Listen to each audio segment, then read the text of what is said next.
Assalamualaikum warahmatullahi wabarakatuh. Puji syukur kita haturkan kepada Allah Subhanahu wa taala dan tak lupa salawat serta salam selalu tercurahkan kepada Nabi Muhammad SAW. Perkenalkan, kami dari kelompok 4 yang terdiri dari saya Putri Nur Amalia sebagai moderator dan juga pemateri pertama yaitu Nova Azahra, Rahmat Hidayat sebagai pemateri kedua dan Rena Nurliana sebagai pemateri ketiga, di mana kelompok kami akan membahas tentang kekuatan pasar pemaparan materi yang pertama yang akan disampaikan oleh saudara Nova Azahra. Kepada Nova Azahra saya persilahkan. Baik, terima kasih moderator. Di sini saya akan menjelaskan tentang apa itu definisi penawaran. Definisi penawaran. Penawaran dalam ilmu ekonomi adalah banyaknya barang atau jasa yang tersedia dan dapat ditawarkan oleh produsen kepada konsumen pada setiap tingkat harga selama periode waktu tertentu, atau secara singkat adalah jumlah barang yang ditawarkan pada tingkat harga tertentu dan waktu tertentu. Apabila ditinjau dari barang yang ditawarkan, penawaran dibagi menjadi dua macam, yaitu penawaran perorangan dan penawaran kolektif. Selanjutnya, penggeser penawaran. Hukum penawaran berbunyi yang pertama itu, semakin tinggi harga suatu barang, maka semakin banyak jumlah barang tersebut akan ditawarkan oleh para penjual. Sebaliknya, semakin rendah harga suatu barang, maka akan semakin sedikit jumlah barang tersebut yang ditawarkan. Kurva penawaran menunjukkan hubungan antara kuantitas barang dan jasa yang ditawarkan oleh sebuah perusahaan serta harga yang ditentukan oleh mekanisme pasar. Selanjutnya, harga bahan baku. Keinginan para penjual dalam menawarkan barangnya pada berbagai tingkat harga ditentukan oleh beberapa faktor, yakni sebagai berikut. Yang pertama, harga barang itu sendiri. Apabila harga barang yang ditawarkan mengalami kenaikan, maka jumlah barang yang ditawarkan juga akan meningkat. Yang kedua, harga barang pengganti. Apabila harga barang pengganti meningkat, maka penjualan akan meningkat. Jumlah barang yang pengganti ke barang yang lain yang ditawarkan juga akan meningkat. Baik, terima kasih. Saya kembalikan kepada moderator. Demikianlah pemaparan materi yang pertama. Materi yang selanjutnya akan disampaikan oleh pemateri kedua yaitu Rahmat Hidayat. Kepada Rahmat Hidayat saya persilahkan. Baik, terima kasih kepada moderator. Di sini saya akan menjelaskan materi selanjutnya, yaitu tentang teknologi atau peraturan pemerintah.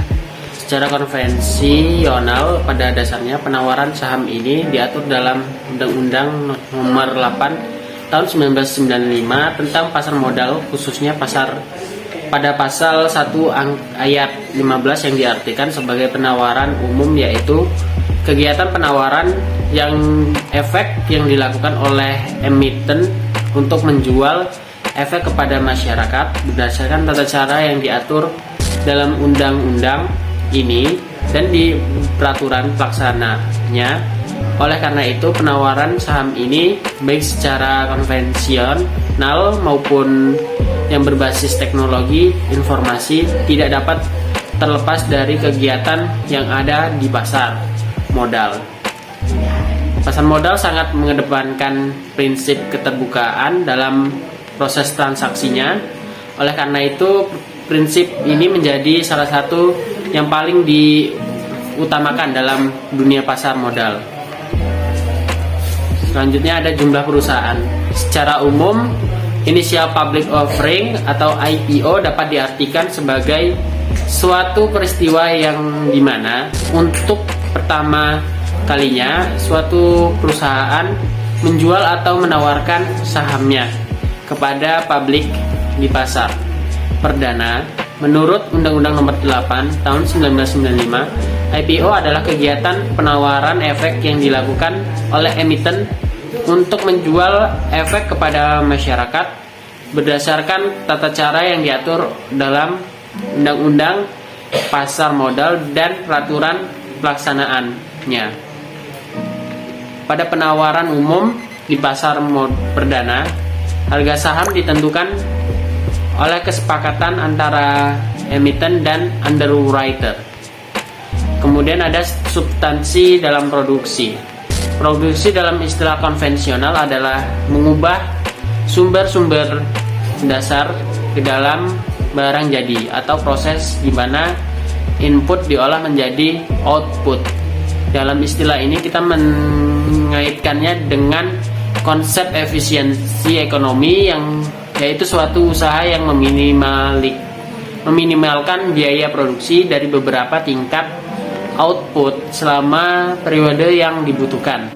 Ini saya akan melanjutkan materi berikutnya, yaitu tentang pajak.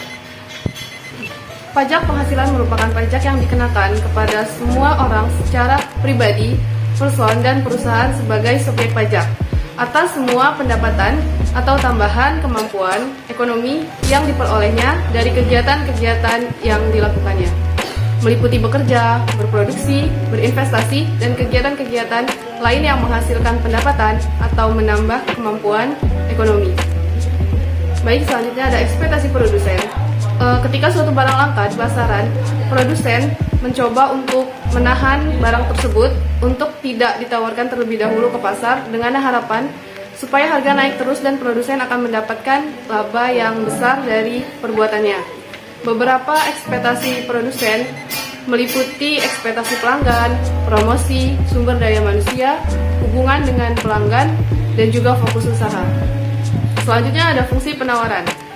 Fungsi penawaran adalah fungsi yang menunjukkan hubungan antara harga P dengan jumlah barang Q atau kuantiti yang ditawarkan. Fungsi penawaran harus sesuai dengan hukum penawaran yang menyatakan bahwa bila harga barang naik, maka jumlah penawarannya bertambah.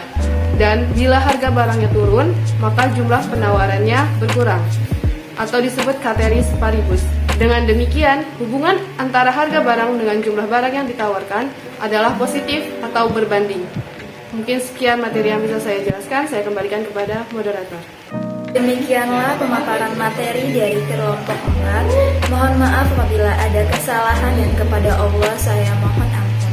Allahumma afiq ila aqwamit thoriq. Wassalamualaikum warahmatullahi wabarakatuh.